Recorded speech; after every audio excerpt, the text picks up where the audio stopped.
નમસ્તે મિત્રો કેટલાક લોકો સાથે વાત કરતા જ કેમ ઝઘડો થઈ જાય છે? કારણ કે તેમની રાશિમાં જ હોય છે આ સ્વભાવ. જ્યોતિષ મુજબ આ 4 રાશિના લોકો સૌથી વધુ ઝઘડાળુ માનવામાં આવે છે. મિત્રો, ગુસ્સો, અહંકાર અને તીખી વાણી તેમની મુખ્યત્વે ઓળખ હોય છે. શું તમે કે તમારા મિત્રોમાંથી કોઈ આ લિસ્ટમાં છો, અથવા તો તમારા પરિવારજનોમાંથી કોઈ આ રાશિનો સદસ્ય ધરાવે છે?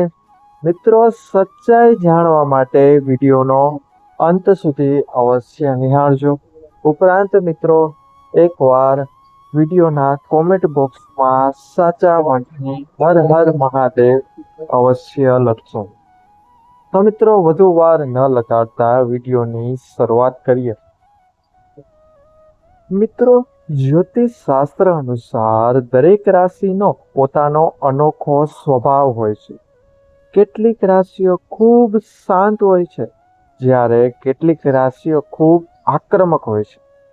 મિત્રો, આજે અમે તમને 4 રાશિઓ વિશે જણાવવા જઈ રહ્યા છીએ, જેમનો ગુસ્સો હંમેશા વધારે રહે છે તથા તેમનો સ્વભાવ મુખ્યત્વે આખો દિવસ ઉગ્ર રહેતો હોય છે. મિત્રો, આ રાશિઓ સાથે દલીલ કરવી લગભગ અશક્ય જ છે.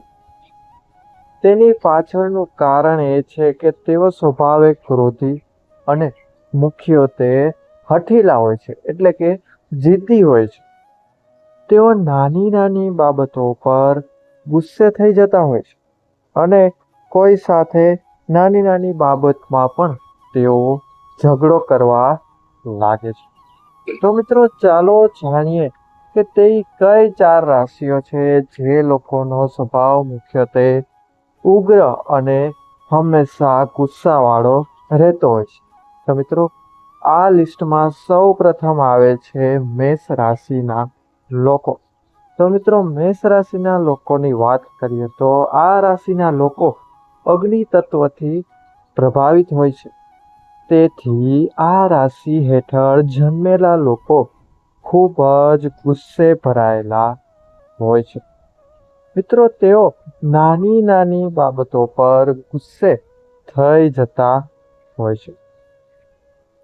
આ ઉપરાંત મિત્રો, નાની નાની વાતમાં પણ ઝઘડો કરવાનું તેઓ શરૂ કરી દે છે. મિત્રો, તેમનો ગુસ્સો વીજળી જેવો ઝડપી હોય છે. હા મિત્રો, પરંતુ ખાસ વાત તો એ છે કે મિત્રો, તેઓ જ્યારે ગુસ્સે થતા હોય છે તેમ તરત જ શાંત પણ થઈ જાય છે. જે રીતના જે વીજળી સ્વરૂપે ગુસ્સે થાય છે તે જ ઝડપથી તેઓ મિત્રો શાંત પણ થઈ જતા હોય છે. તો મિત્રો, આ હતી મેષ રાશિના લોકો વિશેની વાત. ત્યારબાદ બીજી રાશિ છે એ છે મિત્રો સિંહ રાશિ.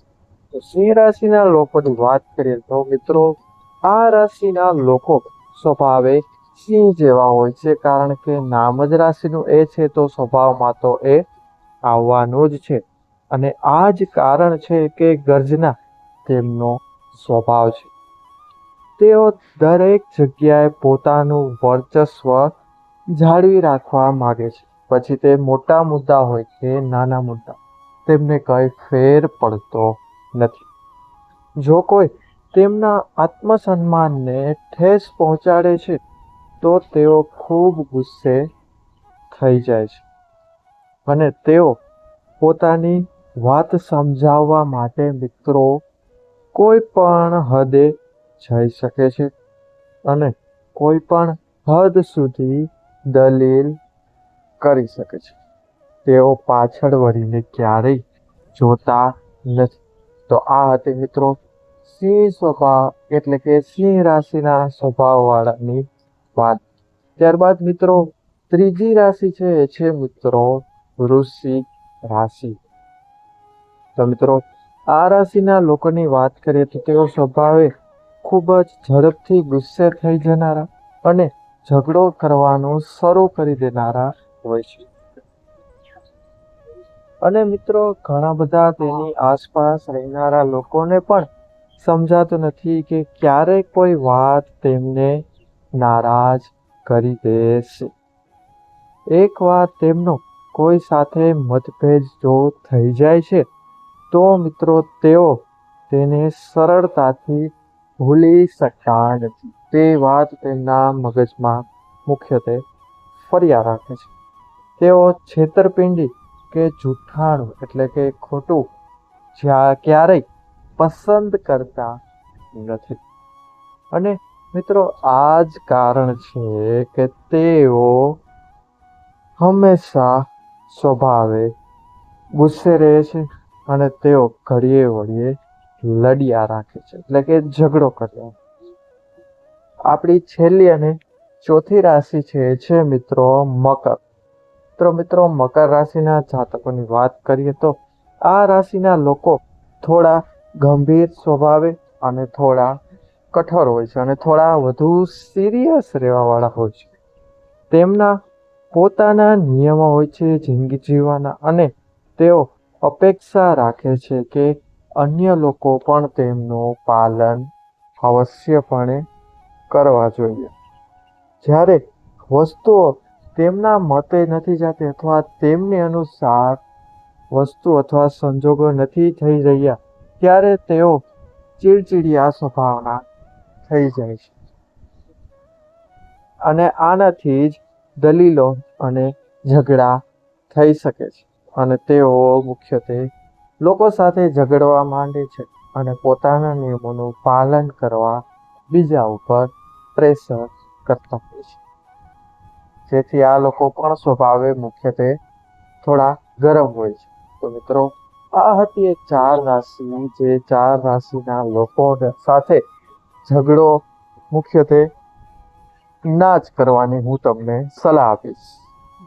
તો મિત્રો જો આ વિડીયોમાં આપવામાં આવેલી માહિતી તમને પસંદ આવી હોય તો વિડીયોને લાઈક કરીને ચેનલને સબસ્ક્રાઇબ કરવાનું તથા એકવાર નોટિફિકેશનનું બટન પર ઓલ જઈને ક્લિક કરી દો, જેથી અમારા નવા વિડીયોનું નોટિફિકેશન સૌથી પહેલા તમને મળી રહે. તો મિત્રો આવી જ માહિતી માટે અમારી સાથે જોડાયેલા રહો અને કોમેન્ટ બોક્સમાં વિડીયો માટેની રાય ચોક્કસ જણાવજો. તો મળીશું મિત્રો હવે આવા જ નવા વિડીયો સાથે, આવી જ નવી જાણકારી સાથે. ત્યાં સુધી બધાને મારા હર હર મહાદેવ. વિડીયોને બધાએ અંત સુધી જોયો તે બદલ બધાનો ખૂબ ખૂબ આભાર. ધન્યવાદ.